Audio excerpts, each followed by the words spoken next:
Hi friends, എല്ലാവർക്കും എൻ്റെ പുതിയ വീഡിയോയിലേക്ക് സ്വാഗതം. ഇന്ന് ഞാൻ വന്നിട്ടുള്ളത് നല്ല ഹെൽത്തി ആയിട്ടുള്ള ദോശയുടെ റെസിപ്പി ആയിട്ടാണ്.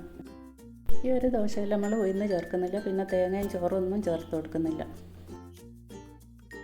നല്ല സോഫ്റ്റ് ദോശ ഉണ്ടാക്കിയെടുക്കുന്നുണ്ടെങ്കിൽ അങ്ങനെ ഉണ്ടാക്കിയെടുക്കുക. പിന്നെ നമുക്ക് നല്ല മൊരിഞ്ഞ ദോശയാണ് വേണ്ടതെങ്കിൽ അങ്ങനെ ഉണ്ടാക്കിയെടുക്കുക. രണ്ട് രീതിയിലും ഉണ്ടാക്കിയെടുക്കാൻ പറ്റുന്നൊരു റെസിപ്പി ഇത്.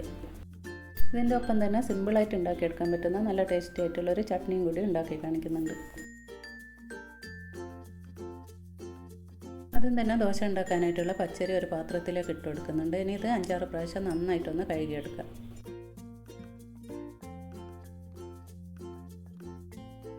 ഇതിപ്പോൾ ഞാൻ നല്ലോണം കഴുകിയെടുത്തിട്ടുണ്ട്. ഇനി ഇത് പൊതിർന്ന് വരാനായിട്ടുള്ള വെള്ളം ഒഴിച്ചു കൊടുക്കാം. ഇനി ഇതിലേക്ക് 1 ടീസ്പൂൺ ഉലുവ ചേർത്ത് കൊടുക്കുന്നുണ്ട്. ഇനി ഇത് പൊതിർന്ന് വരാനായിട്ട് ഒരു 3-4 മണിക്കൂർ മാറ്റി വെക്കാം.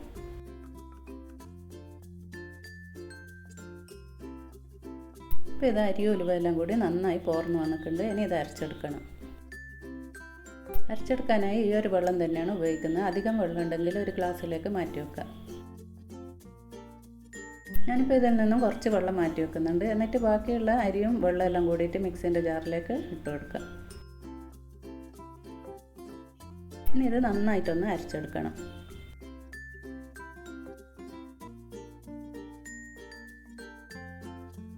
അങ്ങനെ ഇതാ ഈ ഒരു അരി അരച്ചെടുത്തതിന് ശേഷം ഇതൊരു ബൗളിലേക്ക് മാറ്റി കൊടുക്കാം.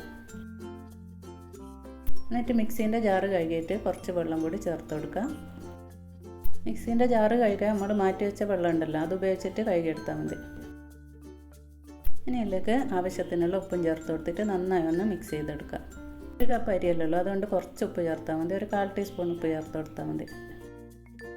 ഇങ്ങനെ മിക്സ് ചെയ്ത് കൊടുത്തതിന് ശേഷം മൂടി വെച്ച് കൊടുക്കുക. ഞാനിപ്പോൾ ഇത് രാത്രിയാണ് ഇതുപോലെ റെഡിയാക്കി വെക്കുന്നത്. എന്നിട്ട് രാവിലെയാണ് ദോശ ചുട്ടെടുക്കുന്നത്. എപ്പോൾ നമ്മൾ ചുട്ടെടുക്കുന്നതാണെങ്കിലും ഒരു 3 മണിക്കൂറെങ്കിലും റെസ്റ്റ് ചെയ്യാൻ വെച്ചിട്ട് ചുട്ടെടുക്കുക. ഇപ്പോൾ രാവിലെ ആയതിനു ശേഷം ഞാൻ ചട്നി റെഡിയാക്കി എടുക്കുന്നതാണ്. ആദ്യം തന്നെ ഈ ഒരു ദോശക്കല്ലുമ്മൽ വെച്ചിട്ടാണ് ചട്നിക്കുള്ള തക്കാളി വാട്ടിയെടുക്കുന്നത്. ദോശക്കല്ലിൽ ആദ്യം എണ്ണ ഒഴിച്ച് കൊടുത്തതിന് ശേഷം തക്കാളി മുറിച്ചിട്ട് വെച്ച് കൊടുക്കുക. ഞാനിപ്പോൾ 1.5 തക്കാളിയാണ് ഇങ്ങനെ വാട്ടിയെടുക്കുന്നത്. പിന്നെ 3-5 ചെറിയുള്ളിയും കൂടി ഇതുപോലെ വെച്ച് കൊടുക്കുന്നുണ്ട്. എന്നിട്ട് ഇത് മൂടി വെച്ച് കൊടുത്തിട്ട് വാട്ടിയെടുക്കുക. ഒരു ഭാഗം ആയാലും തിരിച്ചിട്ട് കൊടുത്തിട്ട് മറ്റേ ഭാഗം ഒന്ന് വാട്ടിയെടുക്കുക. തക്കാളിയെല്ലാം നമുക്ക് എത്ര ചട്നി വേണം അതിനനുസരിച്ചിട്ട് കൂട്ടവും കുറക്കുമെല്ലാം ചെയ്യാം. ഇതിപ്പോൾ ഞാൻ തിരിച്ചിട്ട് കൊടുത്തിട്ടുണ്ട്. ഇനി മറ്റേ ഭാഗം കൂടി മൂടി വെച്ച് കൊടുത്തിട്ടൊന്ന് വേവിച്ചെടുക്കാം.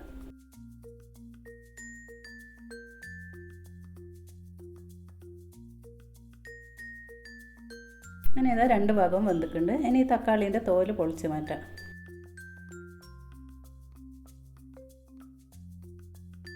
തോല് പെട്ടെന്ന് ഇളകി കിട്ടണമെങ്കിൽ ഒരു സ്പൂൺ വെച്ചിട്ട് ഇതുപോലെ പ്രസ് ചെയ്ത് കൊടുത്താൽ മതി.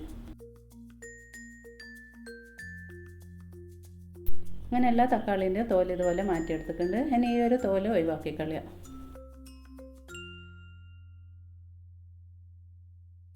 ഇനി തക്കാളി ഒന്നും കൂടി നന്നായി പ്രസ് ചെയ്ത് കൊടുത്തതിന് ശേഷം ഇതുപോലെ വാട്ടിയെടുക്കുക. എന്നിട്ട് ഇത് ഒരു പ്ലേറ്റിലേക്ക് തണിയാനായിട്ട് മാറ്റി വെക്കുക. ഇനി ഈ ദോശക്കല്ല് ഒരു ചട്ടുകം വെച്ചിട്ട് ക്ലീൻ ചെയ്തെടുത്തതിന് ശേഷം ഈ ഒരു കല്ലുമ്മ തന്നെ നമുക്ക് ദോശ ഇട്ടെടുക്കാം. ഇപ്പോൾ നമ്മൾ വാട്ടി വെച്ച തക്കാളി ചൂട് തണിഞ്ഞതിന് ശേഷം ഞാൻ ഒരു മിക്സീൻ്റെ ചെറിയ ജാറിലേക്ക് ഇട്ട് കൊടുത്തിട്ടുണ്ട്. അതിൽ കുറച്ച് വെള്ളം കൂടി ചേർത്ത് കൊടുത്തിട്ടുണ്ട്. ചൂടുവെള്ളമാണ് ചേർത്ത് കൊടുത്തത്. എന്നിട്ട് ഇതിലേക്ക് കുറച്ച് മുളക് പൊടിയും ആവശ്യത്തിനുള്ള ഉപ്പും ചേർത്ത് കൊടുക്കാം. പിന്നെ അതിലേക്ക് കുറച്ച് ശർക്കര ചേർത്ത് കൊടുക്കുന്നുണ്ട്. നമ്മളെ വെല്ലമില്ല, വെല്ലത്തിൻ്റെ ചെറിയൊരു കഷ്ണം ചേർത്ത് കൊടുക്കുന്നുണ്ട്. എന്നിട്ട് ഇത് നന്നായിട്ടൊന്ന് അടിച്ചെടുത്തിട്ട് ഒരു ബൗളിലേക്ക് മാറ്റി കൊടുക്കാം. പിന്നെ നമുക്ക് ചട്നി നല്ല ടൈറ്റിലാണ് വേണ്ടതെങ്കിൽ ഈ ഒരു ചൂടുവെള്ളം ചേർക്കാണ്ട് അടിച്ചെടുത്താൽ മതി. ഇനി ഇതിലേക്ക് ഞാൻ കുറച്ച് കടുകും കറിവേപ്പിലയും കൂടി വറുത്തിട്ട് കൊടുക്കുന്നുണ്ട്. അങ്ങനെ ഇത് സിമ്പിളായിട്ട് ഉണ്ടാക്കിയെടുക്കാൻ പറ്റുന്ന ഒരു ചട്നി ഇവിടെ റെഡി ആയിട്ടുണ്ട്. ഈ ഒരു ശർക്കരേൻ്റെ കഷ്ണമെല്ലാം ചേർത്തത് കൊണ്ട് തന്നെ ഒരു ചെറിയൊരു മധുരം ഉണ്ടാവും, നല്ലൊരു ടേസ്റ്റ് ആയിരിക്കും.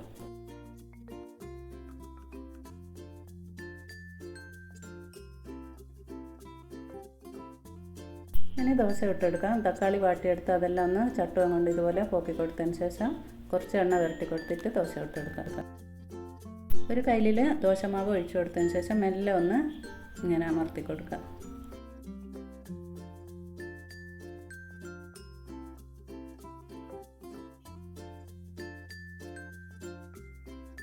ഇനി ഇത് മൂടി വെച്ച് കൊടുക്കുക. എന്നിട്ട് കുറച്ച് കൈമൊന്ന് തിരിച്ചിട്ട് കൊടുത്താൽ മതി. അങ്ങനെ ഇതിവിടെ റെഡി ആയിട്ടുണ്ട്. ഇനി ബാക്കിയുള്ളതും ചുട്ടെടുക്കാം.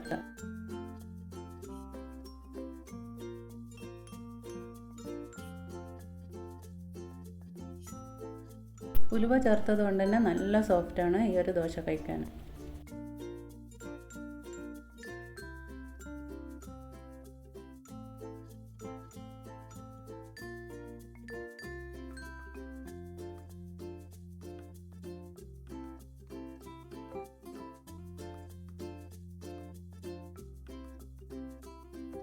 ഓരോ ദോശ ഇടുമ്പോൾ ഇങ്ങനെ എണ്ണ പുരട്ടി കൊടുത്തിട്ട് ചുട്ടെടുക്കാം. ഇനി അടുത്തായിട്ട് കട്ടി കുറഞ്ഞ ദോശ ഉണ്ടാക്കിയെടുക്കുക. അതുപോലെ നന്നായിട്ടൊന്ന് ചുറ്റിച്ച് കൊടുത്താൽ മതി. എന്നിട്ട് മൂടി വെച്ച് കൊടുക്കുക. എന്നിട്ട് മേലെ ഒന്ന് ഡ്രൈ ആയി വരുമ്പോൾ ദോശ വേറൊരു പ്ലേറ്റിലേക്ക് മാറ്റി കൊടുക്കുക. തിരിച്ചിട്ട് കൊടുക്കേണ്ട ആവശ്യമില്ല.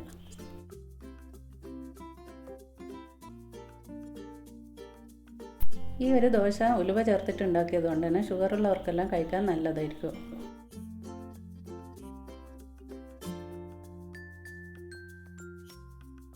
ഇനി ബാക്കിയുള്ള ദോശയും കൂടി ചുട്ടെടുക്കാം.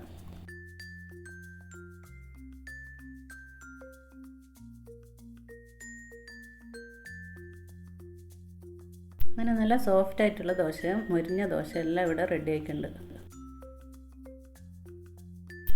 പിന്നെ നമ്മളെ ചട്നിയും കൂടി കഴിക്കാൻ നല്ല അടിപൊളിയായിരിക്കും. ഇന്നത്തെ ഈ ഒരു വീഡിയോ ഇഷ്ടപ്പെട്ടാൽ ലൈക്ക് ചെയ്യുക. സബ്സ്ക്രൈബ് ചെയ്യാതെ ആരെങ്കിലും കാണുന്നുണ്ടെങ്കിൽ സബ്സ്ക്രൈബ് ചെയ്ത് സപ്പോർട്ട് ചെയ്യുക.